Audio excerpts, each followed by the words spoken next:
اور آپ کو پتہ ہے بچے کی ولادت قریب ہوتی ہے تو شیطان پاس آ کے کھڑا ہو جاتا ہے کہ جو ہی سامنے آئے اس کو چھوں. اور یہ جو بچہ روتا ہے نا، اس کی وجہ حدیث میں یہ بتائی گئی ہے کہ شیطان اس کو ٹھونگا مارتا ہے. ڈاکٹرز جو کہتے ہیں کہتے رہیں، لیکن حدیث میں جو بتایا گیا ہے یہی ہے کہ شیطان اس کو آ کے تکلیف دیتا ہے، اس وقت سے بچے کے پیچھے پڑ جاتا ہے. اس لیے والدہ کو جس کسی کی بھی ڈیلیوری ہونی اس کو پہلے ہی نصیحت کرتی رہیں کہ اس وقت کثرت سے آیت الکرسی پڑھیں تاکہ اسی وقت بھاگ جائے وہاں سے. اگر آپ اس کنڈیشن میں نہ ہوں پڑھنے کی، جو آپ کے پاس کھڑے ہیں ان کو کہیں کہ پڑھیں، تو بہرحال کہتے ہیں اس کے بچوں کو، ذریت کو لا تنکنا، البتہ ضرور قابو میں کر لوں گا، کھا جاؤں گا. ذریاتہ، اس کی اولاد کو، اس کے بچوں کو، الا قلیلاً، مگر بہت تھوڑے، بہت کم. یہ لفظ جو تنکنا ہے یہ بہت جامع لفظ ہے. ہاں نون کاف، ہن کا لفظی معنی ہوتا ہے کہ کسی چیز کو چبا کر نرم کرنا. اور چبا کر نرم کسی چیز کو کس لیے کیا جاتا ہے؟ تاکہ اس کو نگلا جا سکے. کسی سخت چیز کو آپ نگل نہیں سکتے نا، تو پہلے آپ اس کو کیا کرتے ہیں؟ چباتے ہیں، نرم کرتے ہیں، پھر اندر لے جاتے ہیں. شیطان نے بھی کہا کہ میں کیا کروں گا، اس کو کھا جاؤں گا. اب یہ کھانا محاوراتی معنی ہے، لفظی معنی نہیں ہے. اسی طرح تحنیک کہتے ہیں گھٹی کو. تحنیک کس کو کہتے ہیں؟ گھٹی کو. بچوں کو جو گھٹی دیتے ہیں نا اس کو تحنیک بولتے ہیں.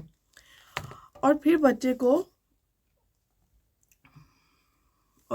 کو مہذب بنانا احتطاق ہوتا ہے، کسی چیز کو پورے کا پورا لے لینا.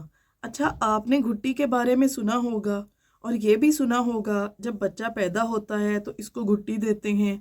نبی کریم صلی اللہ علیہ وسلم کے پاس بچے لائے جاتے تھے اور آپ صلی اللہ علیہ وسلم کھجور کو چبا کر نرم کر کے تالو میں لگاتے تھے. اور اس کا بھی کہا جاتا ہے کہ جو شخص گھٹی چباتا ہے، جو شخص گھٹی دیتا ہے، اس شخص کے بچے پر اثرات ہوتے ہیں.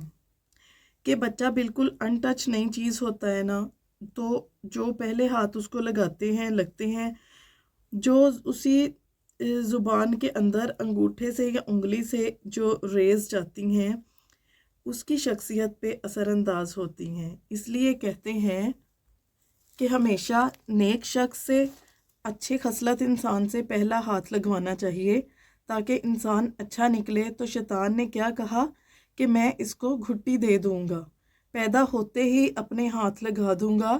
یہ لفظی تفسیر ہے، آپ لفظی پہ مت جائیں. اس کی گہرائی تک میں اس لیے گئی کہ شاید جو ہے انتظار میں اتنے آپ کے ماں باپ بھی نہ ہوتے جتنا شیطان تھا. آپ کے ماں باپ کے جو آپ کے ماں باپ نے اتنی پلاننگز نہیں کی ہوں گی کہ آئے گا اس کے ساتھ کیا کریں گے. ہم کپڑے بناتے ہیں، یا کچھ لوگ اس لیے بھی زیادہ شو آف نہیں کرتے اپنے بچوں کی جو تیاریاں ہوتی ہیں کہ بچوں کو نظر نہ لگ جائے. تو جو بچوں کو نظر لگنی ہے اس چیز کو لوگ زیادہ فوکس کرتے ہیں، بجائے کہ اس وقت جو ہے شیطان جو ہوتا ہے پاس کھڑا ہوتا ہے، وہ انتظار میں ہوتا ہے کہ نیو بورن بیبی جو ہوتا ہے اس کے جو اس پہ نظر بد رکھ کے ہوتا ہے. تو زیادہ سے زیادہ آیت الکرسی پڑھیں. اللہ پاک کل کے بچوں کو اپنی حفاظت میں رکھے. اللہ پاک کل کی جو ڈیلیوریاں ہیں ان کو نارمل بنائے، آسان کرے.